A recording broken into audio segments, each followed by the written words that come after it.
Hey everyone, welcome back to the channel. Today I want to talk about something that most business gurus don't really touch on. We hear a lot about funding, marketing funnels, and scaling strategies. But we rarely discuss the single most important asset in any business, the founder's mind. So many people think businesses collapse because they run out of money. While cash flow is critical, I've seen countless ventures with plenty of capital crash and burn. And on the flip side, I've seen bootstrapped startups with barely 2 cents to rub together, survive and thrive. What's the difference? It's not the bank account. It's the mental fortitude of the person in charge. Let's be real for a second. Running a business is not a glamorous highlight reel.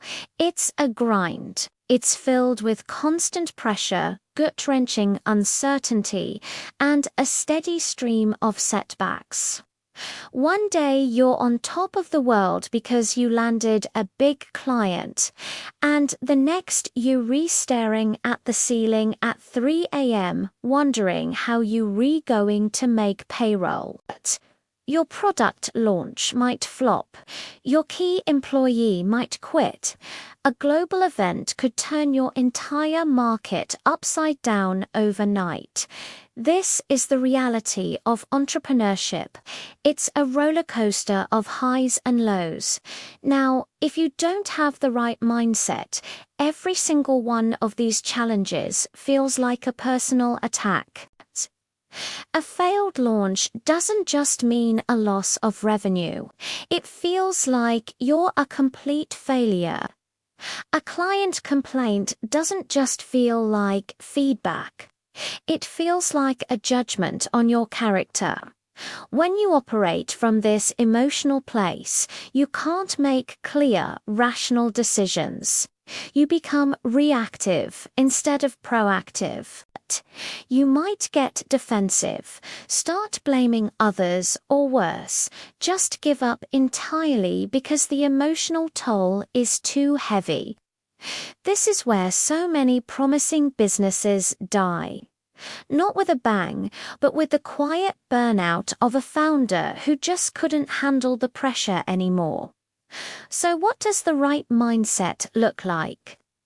It boils down to 3 key pillars: resilience, discipline, and emotional control. Let's break them down.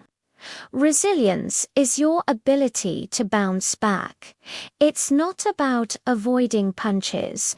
It's about how quickly you get back up after you've been knocked down. Resilient founders see setbacks not as dead ends, but as data. They ask, okay, that didn't work. What can I learn from this? How can we pivot? What's the opportunity here that I'm not seeing? They separate the business outcome from their personal self-worth. They know that a failed project doesn't make them a failed person. This perspective is a superpower. Next up is discipline. This isn't just about waking up early or ticking off a to-do list. True discipline is about doing the hard, boring, and necessary things day in and day out, especially when you don't feel like it. Motivation is fleeting. It comes and goes.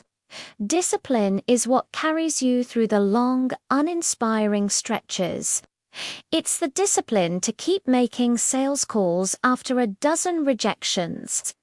It's the discipline to manage your finances meticulously, even when it's tedious.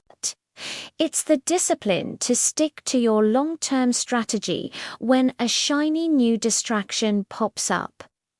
Without this relentless commitment to the process, you'll only ever work when you feel inspired, and inspiration is a terrible business partner. Consistency, driven by discipline, is what builds momentum and eventually leads to results. Finally, and maybe most importantly, is emotional control. This means being the master of your feelings, not a slave to them. In business, you'll experience fear, frustration, doubt, and anxiety. That's a given. The key is not to let those emotions dictate your actions. It's about recognizing the fear, but making the bold move anyway. It's about feeling the frustration of a setback, but responding with calm, strategic thinking instead of a knee-jerk reaction. Emotional control allows you to maintain your composure in a crisis, negotiate effectively under pressure, and lead your team with a steady hand. Even when you're internally freaking out, your team looks to you for stability. If you're constantly panicked or volatile, that anxiety will infect your entire company culture and paralyze progress. Building this mental strength isn't something that happens overnight. It's like training a muscle. You have to work on it deliberately. You do this through practices like mindfulness, journaling, talking with mentors, or even seeking professional coaching or therapy.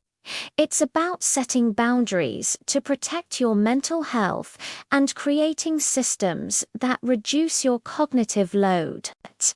Remember, your business is a reflection of you. If you are fragile, chaotic, and undisciplined, your business will be too. But if you cultivate a mind that is resilient, disciplined, and emotionally intelligent, you build a foundation that can withstand any storm. Your greatest investment isn't in a new piece of software or a fancy office, it's in yourself. Strengthen your mind and you'll build a business that can truly last. Thanks so much for watching. If this message resonated with you, hit that like button and subscribe for more content on building a stronger business and a stronger you. See you in the next one.